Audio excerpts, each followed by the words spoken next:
خشم ترامپ به پاسخ ایران تیتر امروز رسانه‌های جهانی در بحبوحه تنش در خاورمیانه است. رئیس جمهور آمریکا پاسخ تهران را برایش ناخوشایند و غیر قابل قبول می‌داند. نتانیاهو خودش را عزیز ایرانیان دانسته و میگوید که مجتبی خامنه‌ای زنده است اما قدرت پدرش را ندارد. همزمان چین از سفر دونالد ترامپ به این کشور خبر داده و کاخ سفید هدف این سفر را زیر فشار قرار دادن رئیس جمهور چین درباره ایران دانست. وزیر جنگ آمریکا نیز کاهش شدید ذخایر موشکی این کشور را به شدت رد کرد. سلام، به تحلیل یک با من اسماعیل سادات خوش آمدید. مهمان من دکتر سید بلال احمد فاطمی، آگاه روابط بین الملل است. آقای فاطمی، به تحلیل یک خوش آمدید. شما دیشب در برنامه با ما گفتین که در نزدیک به 15 سال آخر مجتبی خامنه‌ای رهبری غیر مستقیم ایران را به عهده داشته و با پدرش همکار بوده. حالا نتانیاهو میگه که مجتبی خامنه‌ای قدرت پدرش را نداره. شما چه تفاوت میان قدرت پسر و پدر میبینید؟ بسم الله الرحمن الرحیم. سلام و احترام به شما آقای سادات و بیننده های سرویس خبری شما.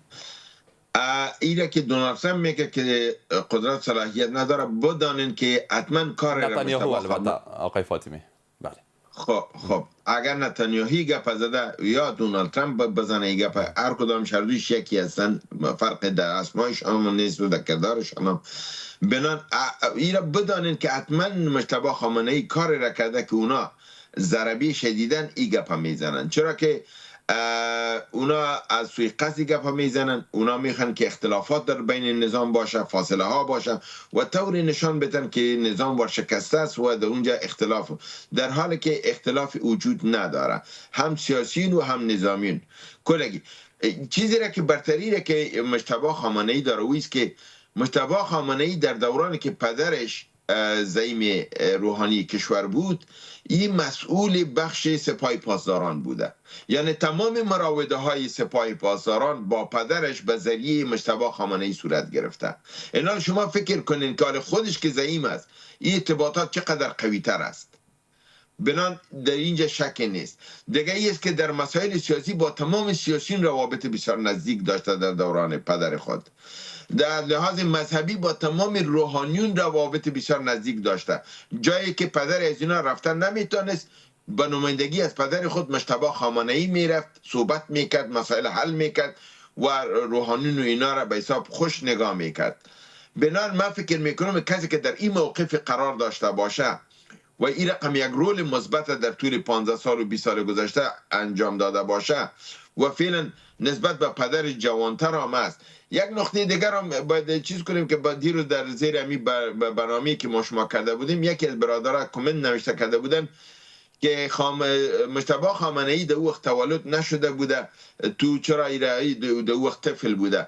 وقتی که مجتبی خامنه‌ای در جنگ عراق بود 17 ساله بوده که به جنگ رفته و این دوستا باید بدانن که در وقت 17 سال عمر داشت که ای به جنگ رفته و در سال 1348 تولد شده.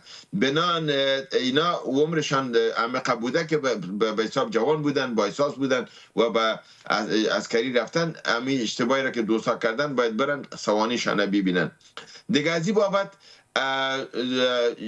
فعلا جوان هستن، مستعدتر هستن و در مقامی قرار گرفتن که جایگاه پدر خود پر کردن.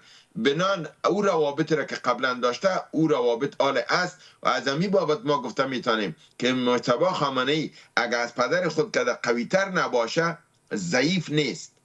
قوی باش است اما ضعیف نیست، از خاطر که جوان است، با انرژی است و دیگه است که تجربی کافی. وقتی که پدر از اینا به این مقام رسید، او تجربی را که آل پسرشان داره مجتبی خامنه‌ای پدرشان در روز زمان نداشت. صرف پدرشان در مرور زمان که 38 سال در این مقام بودن به او تجربه نهایی رسیدن و در این 38 سال 15 سال گذشتهش مسئولیت های بیشترش مجتبی خامنه‌ای به دوش داشته. بنان مجتبی خامنه‌ای به غیر مستقیم آدم با صلاحیتی بوده، تجربه کاری را داره.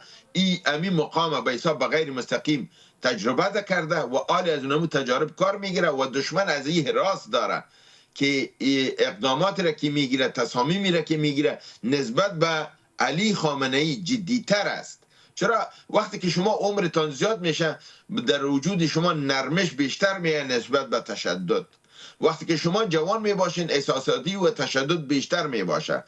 اسرائیل و امریکا از این طرز دارن که این جوان است، احساسات بیشتر دارن، ممکن که متشددتر باشه، چرا که اینا خامنه‌ای را از بین بردن که تو باش یک نرمش بیایه و او به تشدد مبدل میشه، چرا که اینا جوانتر هستن. از این بابت از ترسی که از چیز دارن میخوان یک رخنه در بین بیارن، فاصله جور کنن و از این بابت میگن که در ایران نظامی ها با سیاسیون هم نظر نیستن، سیاسیون که هستن در یک ردیف نیستن. مثلا قالیباف با در حالی که قالیباف از نزدیکترین نفرای مجتبی خامنه ای است، از دوستای بسیار نزدیکش است، از معتمدین بسیار نزدیکش است. بنان امی مسائل را که اینا دامن میزنن فکر نکنم کدام دستاورد به امریکا و اسرائیل داشته باشه جز از شکست. بله آقای فاطمی، شما بارها در برنامه‌های گذشته ما گفتین که آمریکا تجهیزات کافی برای ادامه جنگ نداره.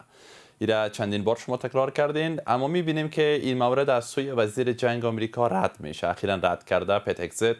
شما این واکنش چی میدانین و چگونه ارزیابی میکنین؟ امریکا واقعا نداره یا یک ادای در میارن که گویا توان نظامیشان پابرجا است؟ ببینن خود پیت هگز در یکی از صحبتاش که کلیپش موجود است، کلیپش همراه من موجود است، صحبت میکنه و میگه که در این جنگ اینا ذخایر خود از دست دادن و اینا نیاز دارن تا دوباره بازگردن و به وزارتخانه های خود متوجه شوند. یعنی اگر مذاکره با ایران صورت میگیره و مفاهمه در نتیجه زو اگر آتش بس میشه، امریکا باید متوجه وزارتخانه های خود باشه، چرا که جنگ های بزرگ در دنیا است و ما وزارتخانه را نداریم. بنان اگر این گپای خود تغییر میته، با شما معلومه دونالد ترامپ هم صبح یک گپ میزنه چاش کنان میخوره. یعنی صحبت های امی ما که برش چیز میگم لندغر گردنی خیرخانه از نمی بابت برش میگم که این تمرکز فکری اینا ندارن. نویت غذا نویت دماغ از اینا رو تغییر میته. اگر برگر خورد یک رقم بیانیه میته، اگر مرغ بریان شدگی خورد دیگر رقم بیانیه میته. بنان با قابل اعتماد نیستن امی آقای پیت هگز و دونالد ترامپ و اینا. از امی بابت مملکت گرفتن در دراه قرار دادن که خود امریکایی ایران هستن که از این مخمسه و بنبست چطور براین دیگه. این صحبت دارن. ما اگر باشه من تا تاریخ هم برای شما دادم میتونم که در کدام تاریخی گپ زده بود و کلیپشان هم موجود است دیگه. این حرف زدن و گفته بودن که امریکا چیز و فعلا در چنین شرایطی که جنگ همچنان ادامه داره و تشدید تنش‌ها صورت میگیره، البته جنگ‌های وقفه‌ای است و گویا آتش بس هنوز هم برقرار است. یعنی اگر این جنگ ادامه پیدا کنه شما چگونه ارزیابی میکنید در مقایسه با توان نظامی ایران که هر روز از توانمند شدنش در قسمت استفاده از موشک و دیگر تجهیزات نظامی سخن میزنه، در مقایسه با آمریکا چگونه میبینید؟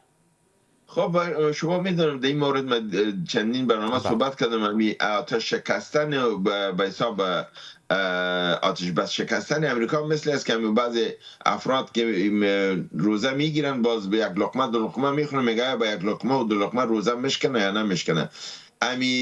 چیزی امریکا هم میتونست با زدن یک کشتی و دو کشتی آتش بس از این نمیشکنه، در حالی که آتش بس عملا شکسته. ایران تیارایشان زدن، کشتی هایشان زده. امریکا در حدود 7 کشتی ایران زده، مگر دونالد ترامپ میگه که نه آتش بس پابرجاست و ما داریم بالای مذاکرات صحبت میکنیم و از همین بابت است که میبینن مسودی تازه‌ای که ایران جواب از داد دیروز به دست دونالد ترامپ رسیده. و یه علت دیگه است که ایران امریکا نمیخواد که اعلان کنه که نه آتش بس شکسته و ما در حالت جنگ قرار داریم. سفر پیشرویی که در چین داره، اگر اعلان از این کنه که آتش بس شکسته و جنگ است، با سفر خود ادامه دادن نمیتونه و این سفر صورت نمیگیره، چرا که باید با جنگ متمرکز باشه. از همین بابت میگن نه آتش بس است، ما میریم به چین و در اونجا با تمام مسائل صحبت میکنیم دیگه.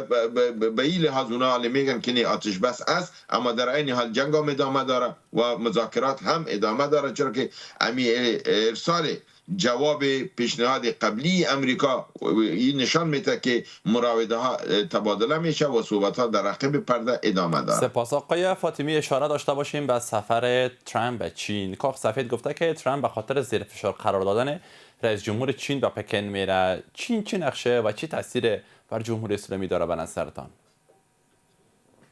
چین بسیار دست بزرگ در عقب ایران است. همگاهی پوشیدام نیست و کلگی میدانن اگر همکاری چین نمی بود ایران به پیروزی هایی که به دست آورده به دست نمیتونست آورده. بالخصوص هم کشتی که به حساب لیزری که تمام اهداف نظامی امریکا را بر ایرانی ها دقیقا معلومات دادن و ایرانی ها او را زده تانستن و باعث تضعیف امریکا در منطقه شد. این کار چینایی ها بوده. بنان چین نه تنها که از لحاظ سیاسی از لحاظ اقتصادی بلکه از لحاظ نظامی همچنان در پشت ایران است و در مورد ایران صحبت ها را اگر صورت میگیره به این رقم نیست که امریکا بالای چین فشار بیاره، بلکه در حالت تضرع فکر کنم باشه بسیاری صحبت ها صورت خواهد گرفت و بعضی لقمه های گرم و چرب را به چینایی ها پیش خواهد کرد که ممکن حتی بالای تایوان صورت بگیره که مثلا من در تایوان برای تو کانسیشن میتونم تو در ایران برای من کانسیشن بده.